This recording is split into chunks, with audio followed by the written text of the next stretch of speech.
هذا وما كنا لنهتدي لولا أن هدانا الله. أعوذ بالله من الشيطان الرجيم. بسم الله الرحمن الرحيم. لا تجادلوا أهل الكتاب إلا بالتي هي أحسن إلا الذين ظلموا منهم. وقال النبي صلى الله عليه وسلم أنتم أعلم بأمور دنياكم أو كما قال عليه الصلاة والسلام. عزیز طلبہ، سب سے پہلے میں خدا تعالیٰ کا شکر ادا کرتا ہوں کہ اس حسین اور خوبصورت حال میں 2019 کے بعد دوبارہ ہم سب کو ڈیبیٹ کے حوالے سے جمع کیا. کرونا وائرس کے بعد اور ملک میں افراتفری کے ماحول کے بعد یہ علمی اور ثقافتی پروگرام تقریباً 1.5 سال کے لیے موقوف رہا. آج جب ہم اس حال کے اندر جمع ہیں تو سب سے پہلے باری تعالیٰ کے حضور میں شکر و سپاس کے اور دل سے حمد و ثنا خدا تعالیٰ کے حضور میں نچھاور کرتے ہیں اور باری تعالیٰ سے دعا کرتے ہیں کہ یہ سلسلہ چلتا رہے اور اس طرح کی علمی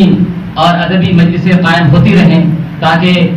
عزیز طلباء کی صلاحیتیں اور قابلیتیں منظر عام پر آئیں اور ان کی قابلہ صلاحیتیں اجاگر ہوں. آج کا موضوع تھا اظہار رائے کی آزادی. یہ اتنا حساس موضوع ہے کہ اس حساس موضوع کے پیچھے کئی ایک موضوعات چھپے ہوئے ہیں. یہ ایک ایسا موضوع ہے جو موضوع صرف قومی نہیں بلکہ عالمی اور بین الاقوامی ہے. اسی موضوع کی بنیاد پر اسلامی لٹریچر اور اسلامی روایات اور اقدار پر کئی پہلوؤں سے حملے کیے گئے ہیں. تو موضوع کی حساسیت اور نزاکت کو سمجھنے کے لیے ملک میں 1 سال پہلے جو خلفشار ہوا، جو افراتفری ہوئی، جو جانیں گئیں اور جو ہنگامے ہوئے، اس سے ہر شخص جو حالات حاضرہ پہ نظر رکھتا ہے بخوبی واقف ہے. یہ در حقیقت فریڈم آف ایکسپریشن کی بنیاد پر اور اس کے غلط استعمال کی بنیاد پر یا اس اصطلاح کو صحیح نہ سمجھنے کی بنیاد پر اور اس کے گوشوں سے اور اس کے استعمال کے طریقے سے ناواقف اور ناآشنا ہونے کی بنیاد پر کئی ایک مفاسد دنیا کے اندر ظاہر ہوئے. تو سب سے پہلے تو یہ بات ہے کہ یہ فریڈم آف ایکسپریشن یہ سلسلہ چلا کب سے؟ در حقیقت عیسائیوں میں ظاہر سی بات ہے کہ جب بائبل خود اس اپنی اصلی شکل میں باقی نہیں رہا، اس کے اصول، اس کے ضوابط اور اس کے مقرر کردہ قوانین اپنی صحیح شکل میں باقی نہیں رہے، پھر اس کے بعد جو پوپ اور جو پادری ہوا کرتے تھے انہی کی حکومت ہوا کرتی تھی اور انہی کا بنایا ہوا نظام اور انہی کا برپا کیا ہوا قانون پوری عیسائی کمیونٹی اور پوری عیسائی برادری پر لاگو ہوتا تھا. ظاہر سی بات ہے کہ جب انسان کا اپنا وضع کردہ قانون ہو، خود ساختہ عقائد ہوں، خود ساختہ بنیادیں ہوں، تو اس کی جڑیں بہت کمزور ہوتی ہیں اور وہ انسانی سماج اور انسانی عقول کو زیادہ دیر تک متاثر نہیں کر پاتی. اس کو کسی نہ کسی وقت میں اور تاریخ کے کسی نہ کسی موڑ پر اس کو دم توڑنا ہوتا ہے. ظاہر سی بات ہے کہ جب ان کے خود ساختہ عقائد تھے جو انہوں نے عیسائی دانشوروں اور عیسائی لوگوں پر نافذ کرنے کی کوشش کی، تو ایک ایسا طبقہ جنم لیا سماج میں جو پوپ کی اور پوپ کے بنائے ہوئے نظام اور ان کے قانون کی مخالفت میں اترا. اور نتیجہ یہ ہوا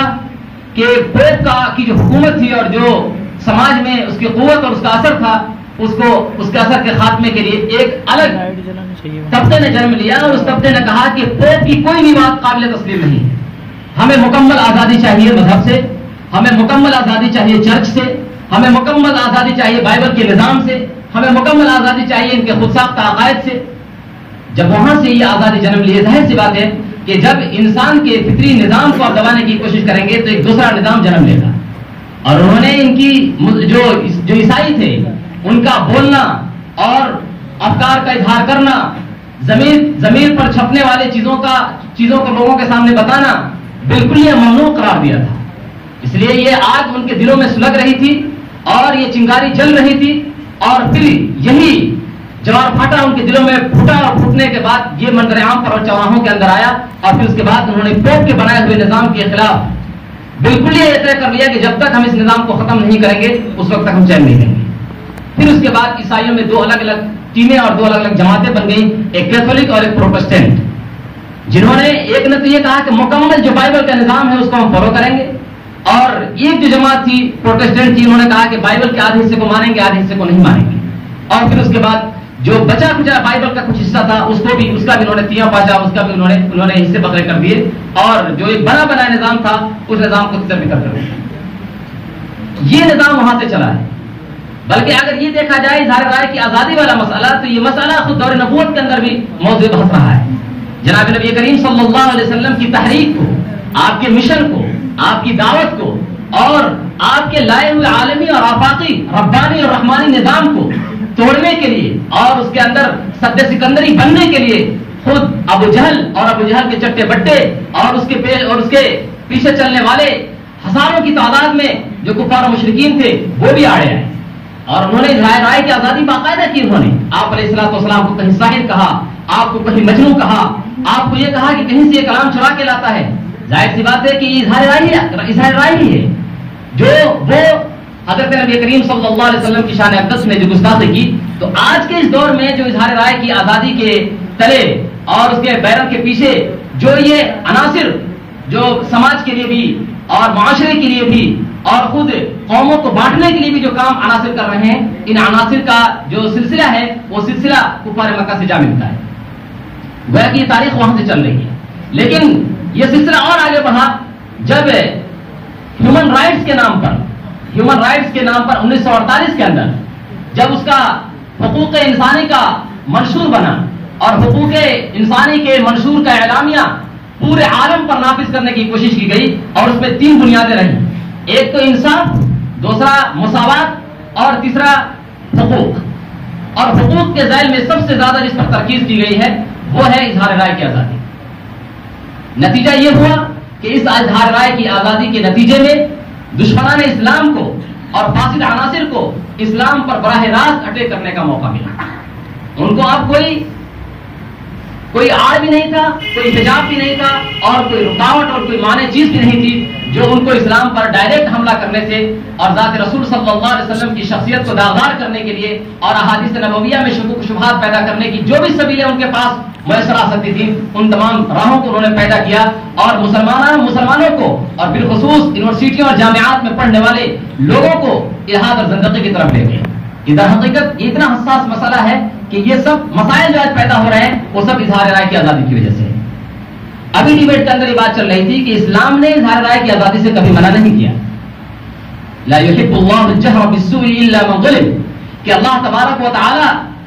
جو برائی ہے اس برائی کو کھلے عام بولنے سے اللہ تبارک تعالیٰ اس کو پسند نہیں کرتا, الا من ظلم, الا یہ کہ جو مظلوم ہو. اگر کوئی مظلوم ہے, کسی نے ظلم کیا ہے, تو ظالم کی برائی, اس کی خامیوں اور اس کے مظالم کو ذکر کرنا برسر عام یہ کوئی معیوب چیز نہیں ہے. اسی طریقے سے اسلام نے, جناب نبی کریم صلی اللہ علیہ وسلم نے جو اصول آپ کو دیا گیا وہ امرہم شورا بینہم, ان کے جو مسائل طے ہوں گے وہ باہمی مشورے سے طے ہوں گے. ظاہر سی بات ہے کہ باہمی مشورے سے طے ہونا, ہر آدمی کی رائے الگ الگ ہو سکتی ہے, جیسا کہ غزوہ احد کے موقع پر ہر ایک کی رائے الگ الگ تھی, اور ایک رائے پر فیصلہ ہو گیا اور اسی فیصلے پہ سارے لوگ جم گئے اور اڑ گئے, اور اسی فیصلے کے اوپر آخر میں عمل بھی ہوا. تو پتہ یہ چلا کہ اسلام نے اظہار رائے کی آزادی سے نہ تو منع کیا ہے بلکہ انسانوں کو مکمل آزادی دی ہے. خود جناب نبی کریم صلی اللہ علیہ وسلم کی سیرت کا مطالعہ کریں گے تو وہاں بھی آپ کو یہ چیز بالکل صاف ستھری نظر آئے گی. جناب نبی کریم صلی اللہ علیہ وسلم نے جہاں جو زراعتی امور تھے, کاشتکاری کے امور تھے, اس میں صحابہ کرام کو ایک مرتبہ آپ نے مشورہ دیا کہ جو تم تلقین کیا کرتے ہو کہ ایک کھجور کا پھول دوسرے کھجور میں ڈالتے ہو اور یہ سمجھتے ہو کہ اس سے پھل بہت زیادہ آئے گا, یہ کیا چیز ہے؟ اس سال صحابہ کرام نے تلقین کرنا چھوڑ دیا. اس کا نتیجہ یہ ہوا کہ جو درخت تھے ان درختوں پر پھل بہت کم آئے. آپ علیہ الصلوۃ والسلام نے صحابہ سے پوچھا کہ ایسا کیوں ہوا؟ کہا کہ اللہ کے رسول جو ہم تلقین کیا کرتے تھے اس سال ہم نے نہیں کیا، اس لیے پھلوں میں کمی آ گئی۔ آپ صلی اللہ علیہ وسلم نے ارشاد فرمایا انتم اعلم بامور دنیا، تم اپنے دنیا کی چیزوں کو زیادہ جاننے والے۔ ظاہر سی بات ہے کہ صحابہ کی رائوں کا اتنا اہتمام اور صحابہ کی رائوں کی اتنی قدر جناب نبی کریم صلی اللہ علیہ وسلم نے کی ہے، اس لیے یہ کہنا کہ اسلام کا پیغمبر، اسلام کا رہنما اور اسلام کا داعی صلی اللہ علیہ وسلم کبھی بھی امت کو اور کبھی بھی انسانوں کو اظہار رائے سے روکے، ایسا نہیں ہے۔ خود جناب نبی کریم صلی اللہ علیہ وسلم کی احادیث مبارکہ میں حضرت مغیث اور بریرہ کا واقعہ آپ کے سامنے ہے کہ بریرہ اور مغیث کا جو واقعہ ہے، خود صحابہ بتاتے ہیں کہ حضرت مغیث رضی اللہ تعالیٰ عنہ بریرہ کے پیچھے پیچھے گلیوں میں گھوم رہے تھے، اور اس کے بعد جب معاملہ سرکار دو عالم صلی اللہ علیہ وسلم کے پاس گیا تو آپ علیہ السلام نے جب فیصلہ سنایا اور پہلے بریرہ رضی اللہ تعالیٰ عنہ کو راضی کرنے کی کوشش کی تو حضرت بریرہ نے پوچھا اے اللہ کے رسول یہ آپ کا حکم ہے یا آپ کا مشورہ ہے؟ تو فرمایا کہ یہ میرا مشورہ ہے۔ تو حضرت بریرہ نے کہا میں تو نہیں مانتی۔ ظاہر سی بات ہے کہ حضرت بریرہ رضی اللہ تعالیٰ عنہ کا یہ کہہ دینا کہ میں آپ کے مشورے کو نہیں مانتی اور آپ صلی اللہ علیہ وسلم کا اس پر کوئی نکیر نہ کرنا، اس بات کی دلیل ہے کہ اسلام مسلمانوں کو اور پوری انسانیت کو مکمل آزادی دیتا ہے۔ اسی طریقے سے قرآن پاک کی آیت لا اکراہ فی الدین،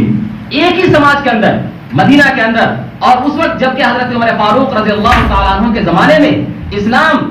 دنیا کے بیشتر ممالک میں پھیل چکا ہے اور وہاں صرف مسلمان ہی آباد نہیں ہے۔ تو فلسطین کا مسئلہ ایسا ہے جہاں یہودی بھی آباد تھے، جہاں مسلمان بھی آباد تھے، جہاں عیسائی بھی آباد تھے، جہاں فارسی بھی آباد تھے، لیکن کسی کو بھی حضرت عمر بن خطاب رضی اللہ تعالیٰ عنہ نے یہ نہیں کہا کہ تم کو اظہار رائے کی آزادی نہیں، بلکہ اظہار رائے تو چھوڑیے، اظہار عقیدہ کی آزادی دی۔ جہاں اسلام کا غلبہ ہے، جہاں مسلمانوں کا غلبہ ہے، جہاں اسلامی قوانین کا غلبہ ہے، جہاں چپے چپے میں اسلام کے نقوش دکھ رہے ہیں، ان نقوش کے ساتھ بھی اسلام اور اسلام کے نظام نے سب کو اپنے اندر جذب کیا، سب کو اپنے اندر ہضم کیا۔ ایسا نہیں کہ اسلام کی جب بالادستی ہوئی اور اسلام کی قوت اور اسلام کی سطوت پورے عالم کے اندر چھائی تو اسلام نے اظہار رائے پر پابندی لگائی، بلکہ لا اکراہ فی الدین کا یہ ایک ایسا نعرہ دیا کہ جس میں تمام انسانوں کو اپنے اپنے عقیدے، اپنے اپنے مذہب اور اپنی اپنی فکروں پر عمل کرنے کی مکمل آزادی حاصل ہے۔ حتیٰ کہ اسلام اور اسلامی دانشوران نے کبھی بھی کسی مستشرق کو اس لیے ہدف ملامت اور ہدف تنقید نہیں بنایا کہ وہ ہمارا دشمن ہے۔ اگر کسی مستشرق نے اسلام کے کسی قضیے کو سرکار دو عالم صلی اللہ علیہ وسلم کی سیرت کے کسی پہلو کو غلط انداز میں پیش کرنے کی کوشش کی یا تلبیس اور دجل سے کام لیا تو وہاں اس کی تلبیس کو، اس کے دجل اور مکر و فریب کو کہ پردے کو چاک کرنے کے لیے ہمارے اکابر نے اور ہمارے مشائخ نے اور دانشوران اسلام نے اور مفکرین ملت نے اپنا قلم اٹھایا اور ان کے پردے کو چاک کیا۔ کبھی اس وجہ سے نہیں کہ یہ مستشرق ہے اس کی بات غلط ہے، اس بنیاد پہ نہیں، اس بنیاد پر کہ جو چیز اس نے احادیث نبویہ کی روشنی میں پیش کی ہے یا تو اس کا مبالغہ ناقص ہے یا اس کی نیت فاسد ہے، اس بنیاد پر اس کی تردید کی گئی۔ اسی طریقے سے حضرت عمر فاروق رضی اللہ تعالیٰ عنہ کے زمانے میں جو قضا کا معاملہ ہے، جہاں فیصلے آتے تھے، ظاہر سی بات ہے کہ جہاں فیصلے مسلمانوں کے ہوتے تھے وہیں غیر مسلموں کے لیے، چاہے اس میں یہودی ہوں، عیسائی ہوں یا دیگر مذاہب کے ماننے والے لوگ ہوں، ان کے لیے بھی آپ نے فیصلوں کا نظام بنایا۔ ظاہر سی بات ہے یہ فیصلوں کا نظام اگر مکمل ایک ہی رائے چلتی اسلام کی یا مکمل اسلام کا ایک ہی نظام نافذ ہوتا تو ظاہر سی بات ہے کہ ان کے فیصلے کیسے طے پاتے۔ اس سے پتہ چلتا ہے کہ اسلام ہی سب سے بڑا اظہار رائے کی آزادی کا داعی ہے، لیکن اس کو حدود اور اس کو قوانین کی شکل دینے والا اگر کوئی مذہب ہے تو اسلام ہے۔ وَاجْتَنِبُوا قَوْلَ الزُّورِ، یہ قرآن کا اصول بتایا جا رہا ہے کہ غلط باتوں سے اجتناب کرو۔ ظاہر سی بات ہے کہ کوئی ایسا ملک یا کوئی بھی ایسا بلدیہ یا کوئی بھی ایسا نظام مملکت اس بات کو کبھی قبول نہیں کرے گا کہ اس کے ملک کے اندر یا اس کے سماج کے اندر ایسے فاسد العقل اور ایسے شریدہ ذہن اور دریدہ ذہن لوگ پروان چڑھیں جن کی زبان کے اندر زہر ہو، جن کے دماغ میں خباثت ہو، جن کے مزاج میں شرارت ہو اور جن کا نفس پورا خباثت کا ایک مرکز ہو اور اس کی ایک گندی زبان کے استعمال کی وجہ سے پورا ماحول خراب ہو جائے اور پورے سماج کے لوگ آپس میں دست و گریبان ہو جائیں اور ایک آدمی دوسرے کے خون کا پیاسا بن جائے، نہ کسی کی ناموس محفوظ رہے، نہ کسی کی عزت محفوظ رہے اور نہ کسی کی جان محفوظ رہے، ہر آدمی ایک کے خون کا پیاسا بن جائے۔ ظاہر سی بات ہے کوئی سماج، کوئی مملکت، کوئی حکومت یا کوئی نظام بادشاہت اس کو قبول کرنے کے لیے نہ کبھی تیار تھا، نہ آج تیار ہے، نہ مستقبل میں کوئی تیار ہوگا۔ ظاہر سی بات ہے کہ اسلام اسی اظہار رائے کے مخالف ہے۔ اسلام بالکل لیا، کسی کی رائے پر، کسی کی فکر پر پابندی عائد نہیں کرتا. ہر آدمی کو بولنے کا حق دیتا ہے، ہر آدمی کو سوچنے کا حق دیتا ہے، ہر آدمی کی ترقی کا خواہاں ہے، ہر آدمی کی خوشحالی اور ہر آدمی کی ترقی اسلام کے منصوبے کا حصہ ہے. حضرت حکیم الاسلام رحمۃ اللہ علیہ کا واقعہ یہاں پر بہت ہی موضوع ہوگا کہ ایک نے پوچھا کہ حضرت گدھے کو بولنے کی اجازت کیوں نہیں ملی؟ گدھے کو بھی عقل دی جاتی، اس کو بھی بولنے کی اجازت دی جاتی اور اس کو بالکل آزادی مکمل حاصل ہوتی، جس طرح چاہتا وہ گفتگو کرتا، جو چاہتا اس کا مطالبہ ہوتا. حضرت حکیم الاسلام نے کہا کہ اچھا سوال ہے یہ، اگر گدھے کو مکمل آزادی مل جاتی بولنے کی اور سوال کرنے کی تو یاد رکھو کہ اس گدھے کی جگہ تمہیں ہونا پڑتا اور تمہیں سارے گٹھے اٹھانے پڑتے. جب لاتے تو کہتا کہ کتنے کیوں اتنا لاد رہے ہو، کہاں لے جانا ہے، تم مجھے پر کیوں لاد رہے ہو. اسی حجت بازی اور اسی سوال و جوابات میں پورا وقت صرف ہو جاتا اور دنیاوی امور حل ہو پاتے. یہی حال ہے اظہار رائے کی آزادی کا کہ اگر کسی کو مکمل آزادی دے دی جائے تو ظاہر سی بات ہے کہ یہ دنیا کا نظام چل نہیں پائے گا. دنیا کا نظام تو چھوڑیے، گھر کا نظام نہیں چل پائے گا. کیا کسی خاندان میں، کیا کسی سماج میں جو گھر کا بڑا فرد ہوتا ہے، کیا اس کی تمام رائےوں کے خلاف بولنے کا حق سب کو ہوتا ہے؟ خود یورپین کنٹریز میں یہ حق حاصل نہیں ہے کسی کو. کیا کسی کی ماں کے اوپر کوئی تنقید کرے اس کو برداشت کرے گا؟ کیا کسی بہن کی عزت و ناموس کے اوپر وہ غلط جملے کس دے اور غلط بول دے، کیا اس کو برداشت کرے گا؟ فوراً سپریم کورٹ کا دروازہ کھٹکھٹاتا ہے. تو در حقیقت یہ فریڈم آف ایکسپریشن یہ ایک بہترین اور حسین نعرہ ہے. اس نعرے کے پیچھے یہ گویا اس کی مثال یوں سمجھیے جیسے ایک سانپ ہو، دیکھنے میں نہایت حسین، اس کے اوپر خطوط بنے ہوئے، اس کے اوپر نقوش بنے ہوئے اور رنگ برنگ کی نقش نگاری اس کے جسم کے اوپر ہو. بچے کے سامنے اس کو رکھ دیجیے، اس کو لگتا ہے کہ نہایت ہی حسین معلوم ہو رہا ہے، لیکن جیسے اس کو پکڑنے کی کوشش اس نے کی اور ایسا ڈنک مارا کہ وہ خود جو ہے قبرستان کی راہ اس نے لے لی. یہی حال ہے فریڈم آف ایکسپریشن کا کہ اس کی وجہ سے جو برائیاں اور جو خرابیاں سماج کے اندر جنم لے رہی ہیں وہ در حقیقت اسی کے سب نتائج ہیں. آج کسی آدمی نے پیغمبر اسلام پر یا کسی آدمی نے کسی مقدس شخصیت پر کوئی جملہ بول دیا، ظاہر سی بات ہے بولنے والا بول کر خاموش ہو گیا اور پورا سماج اور پورا نظام ملک کا ایسا درہم برہم اور ایسا تباہ ہو جاتا ہے کہ اس کو کنٹرول کرنا اور اس کو سنبھالنا مشکل کام ہو جاتا ہے. اس کے بعد جو اسلام کے فیصلے ہیں، خود اسلام کے جو فیصلے ہیں وہ خود اسلام کے فیصلے جو غیر مسلم لوگ رہتے ہیں ان کے مذہب کے مطابق فیصلہ ہوتا ہے. ان کے جو بڑے بنائے اصول ہیں انہیں اصولوں کی بنیادوں پر فیصلے دیے جاتے ہیں. ظاہر سی بات ہے کہ یہ بھی اظہار رائے کی آزادی کا ایک بڑا پہلو ہے، ایک روشن باب ہے. اس کے بعد جو اہم چیزیں ہیں ان میں سے سب سے اہم چیز یہ ہے کہ آج جیسے ہم نے یہ ڈیبیٹ کیا، اس طریقے کا ڈیبیٹ تو ہوتا ہی رہے گا، لیکن اس سے قبل ابھی یوٹیوب اور در حقیقت سوشل میڈیا یہ ایک مفاسد سے بھرا ہوا پلیٹ فارم ہے. اسلام کے خلاف آئے دن طرح طرح کے سوالات. تو سب سے اہم ذمہ داری علماء کی اور سب سے اہم ذمہ داری آج کے فضلہ کی یہ ہے کہ سیرت اور احادیث نبوی کا مطالعہ اس زاویے سے اور اس پہلو سے کیا جائے کہ جو اعتراضات موجودہ دور میں پیدا ہو رہے ہیں ان موجودہ دور کے سوالات کا جواب ہم خود دوران درس تلاش کریں. دوران درس ذہنوں کو حاضر رکھیں کہ ایسا اگر ایسی کوئی روایت آ رہی ہے تو اس پر ایسا سوال کیا. جیسے کبھی ڈیبیٹ کے درمیان ایک سوال یہ آیا کہ صحابہ کرام مجلس کے اندر بیٹھتے تھے اور وہ کسی عربی کا منتظر رکھتے تھے کہ وہ آئے گا تو سوال کرے گا تب ہم جانیں گے. اس کا مطلب یہ ہے کہ جناب نبی کریم صلی اللہ علیہ وسلم صحابہ کو دھمکاتے تھے، ڈراتے تھے اور ان کو پوچھنے کی اجازت نہیں دیتے تھے. ظاہر ایسا لگ رہا ہے. تو یہ سوال جو ذہن میں آ رہا ہے اس کو ہم خود بخود دوران مطالعہ اور دوران تعلیم اور دوران تدریس اس کو پڑھنے کی اور اس کو جانچنے کی ہم کوشش کریں. اسی طریقے سے جب سیرت کا مطالعہ کریں تو سیرت میں اس طرح کے سوالات جو پیدا ہوتے ہیں یا مستشرقین نے جو سیاق و سباق ہے اس کو کاٹ دیا ہے اور سیرت کے کسی واقعے کو بیان کر کے اور اپنا مستدل اس نے بنا لیا ہے، اس کے اوپر ہم غور و خوض کریں اور اس کا جواب تلاش کرنے کی کوشش کریں. اسی طریقے سے کچھ ایسے سوالات بھی ہیں جو یوٹیوب کے اوپر زیادہ نہیں ہے، مشکل سے 10-15 اور زیادہ ملائیں گے تو کہیں 50 سوالات کل ہوں گے. ان 50 سوالات کو ہم جمع کریں اور اس کا ایک تحقیقی جائزہ لیں. کوئی بھی آدمی صرف اس کو ٹھان لے تو وہ لوگوں سے ملاقاتیں کریں. اگر کوئی ایسا سوال تاریخ کا ہے تو کسی مورخ سے ملاقات کرے، سیرت کا سوال ہے تو سیرت کے ماہر سے ملاقات کرے، فقہ کا کوئی سوال ہے تو فقہ کے ماہر سے ملاقات کرے. یا اگر قرآن پاک کی آیت کے اوپر کوئی ایسا سوال آیا ہے جو دماغ اور ذہن کو اپیل کر رہا ہے کہ آخر ایسا سوال کیوں پیدا ہوا، تو اس کا آپ جواب تلاش کیجئے اور تلاش کر کے فوراً اس کو اپلوڈ کیجئے اور فوراً اپڈیٹ کیجئے تاکہ پوری دنیا کے اندر جو ایک مفسدہ یا ایک خرابی یا ایک وائرس پھیلایا جا رہا ہے اس وائرس کا فوراً وہیں پر اس کا جواب مل جائے اور جس آدمی کے دماغ کے اندر جو غلط فہمی پیدا ہو سکتی ہے آپ اس کی غلط فہمی کے ازالے کا سبب بن سکیں. اس کے بعد مسئلہ آیا مسئلہ غلامی کا. یہ بھی ایک اہم حساس مسئلہ ہے آج کا. مسئلہ غلامی یہ حساس مسئلہ ہے. اس کے اوپر سید اکبر آبادی رحمۃ اللہ علیہ کی باقاعدہ تصنیف ہے مسئلہ غلامی کے اوپر. اور خود علامہ شبلی رحمۃ اللہ علیہ نے جہاں سیرت النبی کے اندر بحث کی غلامی کے اوپر, وہاں بھی بہت ہی اچھا باب قائم کیا ہے. اور جو سوالات مستشرقین کے تھے یا جو سوالات معاندین اسلام کے تھے, ان سوالات کا ایک تحقیقی اور تنقیدی جائزہ لیا ہے اور تشفی بخش جوابات بھی دیے ہیں. ان تمام چیزوں سے ہمیں باخبر رہنا بہت ضروری ہے, کیونکہ جہاں ملاقات ہوتی ہے یہی سب سوالات ہوتے ہیں.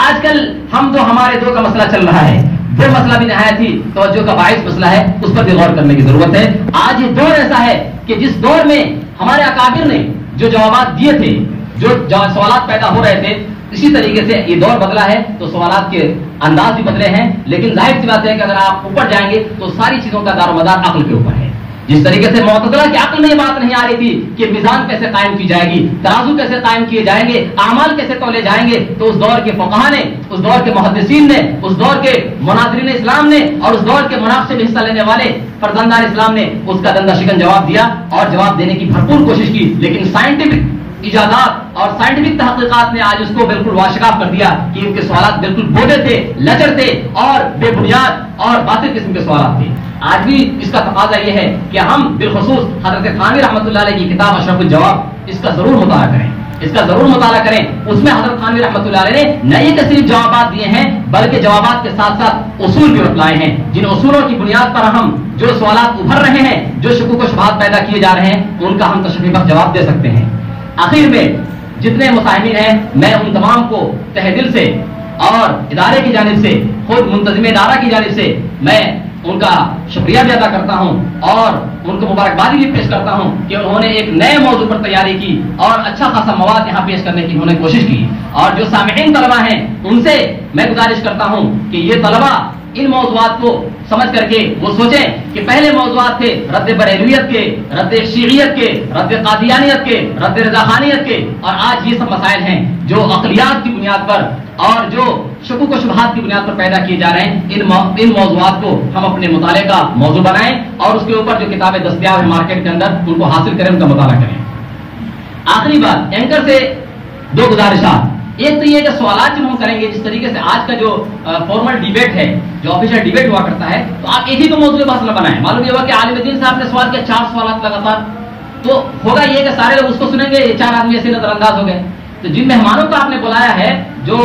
اہم ہیں اور ان کو بھی اپنی حیثیت عرفی کا خیال بھی رکھنا ہے اور ان کا اپنا ایک مقام ہے, تو سوالات کا انداز ایسا ہو کہ ایک سوال ادھر کیا پھر دوسرا سوال ادھر کیا, ایک سوال ادھر ہم نے کیا دوسرا سوال یہ کیا. دوسری چیز یہ ہے کہ ہم کسی بھی ڈیبیٹ کے اندر بیٹھیں تو ہمارا جو رول ہے, جو کردار ہم کو دیا گیا ہے مثلا بحیثیت عالم کا, تو اسی انداز سے ہماری گفتگو ہونی چاہیے. اگر آپ بحیثیت ایڈوکیٹ ہیں یا بحیثیت جج ہیں تو جج کے اعتبار سے آپ کی گفتگو ہونی چاہیے. اور اگر آپ ایک بحیثیت مبصر ہیں یا آپ نامہ نگار ہیں تو اس کے اعتبار سے آپ کی گفتگو ہونی چاہیے. آپ یہ نہیں کہ مدرسے کے ماحول میں ہیں تو مدرسے والی زبان اور مدرسے والا لہجہ, مدرسے والی اصطلاح, چونکہ یہ ایک مشق ہے صرف اور صرف. یہ ایک تو شکل دکھ رہی ہے کہ ہم یہاں بیٹھے ہوئے ہیں, لیکن در حقیقت یہ شکل نہیں ہے بلکہ یہی شکل بعد میں کئی شکلیں اختیار کریں گی. کوئی معلوم ہوا کہ امریکہ کے اندر ڈیبیٹ کرتا ہوا نظر آ رہا ہے, کوئی افریقہ کے اندر ڈیبیٹ کرتا ہوا نظر آ رہا ہے. یہی ایک میدان ہے, یہی ایک پلیٹ فارم ہے جو پلیٹ فارم انسانوں کو بہت سے مواقع عطا کرتا ہے. اور معلوم نہیں کہ کون کیا بنے گا, یہ تو اللہ تبارک تعالیٰ جانتا ہے. اسی میں بیٹھنے والے حضرت نانوتوی اور حضرت تھانوی اور حضرت گنگوہی اور حضرت کشمیری ان کے فکروں کے حامل بنیں گے اور پھر آگے اس میسج کو, اس پیغام کو آگے لے کے جائیں گے. آخر میں دعا کرتا ہوں کہ اللہ تبارک تعالیٰ اس پروگرام کو کامیاب بنائے اور جس ہدف اور جس مشن کے لیے ہم یہاں بیٹھے ہیں اس مشن میں ہم کو بھرپور کامیابی نصیب فرمائے اور اگلے پروگرام کو اس سے جامع اور اس سے بہتر اور اس سے اچھا پیش کرنے کی توفیق عطا فرمائے. وآخر دعوانا الحمدللہ رب العالمین. مفتی صاحب دعا فرمائیں.